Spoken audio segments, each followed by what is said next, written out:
In a quiet town, there lived a wise professor named Elias. Known for his gentle demeanor and deep insights, Professor Elias often taught lessons that went far beyond textbooks. One bright morning, as the sun spilled golden light into his study, he invited a group of his students for a special lesson, one that would change the way they viewed their lives forever. The students gathered eagerly, sitting on the wooden chairs. In the center, the professor placed a large, empty glass jar on the table. It was simple, yet clear and sturdy, shining in the morning light. "My dear students," he began, "today I want to talk about life and the choices we make. This jar will help us understand something very important." From behind his desk, he pulled out a bag filled with smooth stones, some pebbles, and a cup of fine sand.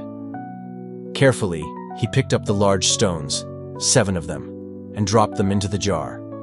The stones clinked softly as they settled at the bottom. "Each of these stones represents something vital in life," he explained. "Your family, your health, your dreams, your friendships, your values, your passions, and your personal growth. These are the things that truly matter." He then reached for the bag again and poured a handful of smaller pebbles into the jar. They trickled down, slipping between the gaps of the large stones. "These pebbles," the professor continued, "represent the many smaller commitments in life: your work, your hobbies, your chores, and your daily routines. Important, yes, but they fill the spaces between the big things."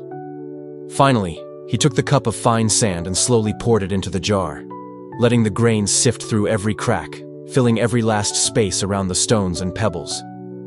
"And this," he said, "is the sand.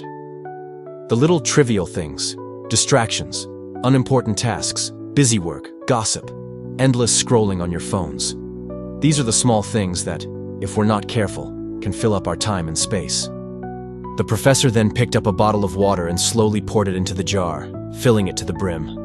The water settled, surrounding every grain of sand, pebble, and stone. "Now, let me show you what happens when the jar is filled with sand first," he said, emptying the jar and starting again. This time, he poured the fine sand into the empty jar first, filling it halfway. Then he tried to add the pebbles, but they barely fit. The large stones, when he tried to add them last, couldn't fit at all. "Do you see?" the professor asked, looking at the students' curious faces.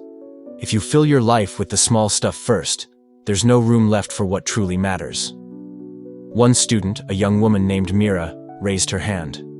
"But professor, how do we decide what's really important? Sometimes the small things feel urgent." The professor smiled kindly. "That's a good question, Mira. Urgency does not always equal importance. It takes reflection, courage, and sometimes saying no to distractions and lesser demands to protect your big stones." He paused, then added, "Remember, the jar is your life. You only have so much time and energy. Prioritize your big stones, your true values and passions, before the small stuff fills your days. Otherwise, you risk waking up one day to find your life full, but empty of meaning." The students sat quietly, absorbing the lesson. From that day, many of them carried the image of the jar in their hearts. Whenever life felt overwhelming, they asked themselves, "Am I putting the stones in first, or am I filling my jar with sand?" And so, Professor Elias's simple jar became a timeless symbol, a reminder to live with intention, to cherish what truly matters, and to guard time and energy from being stolen by the trivial.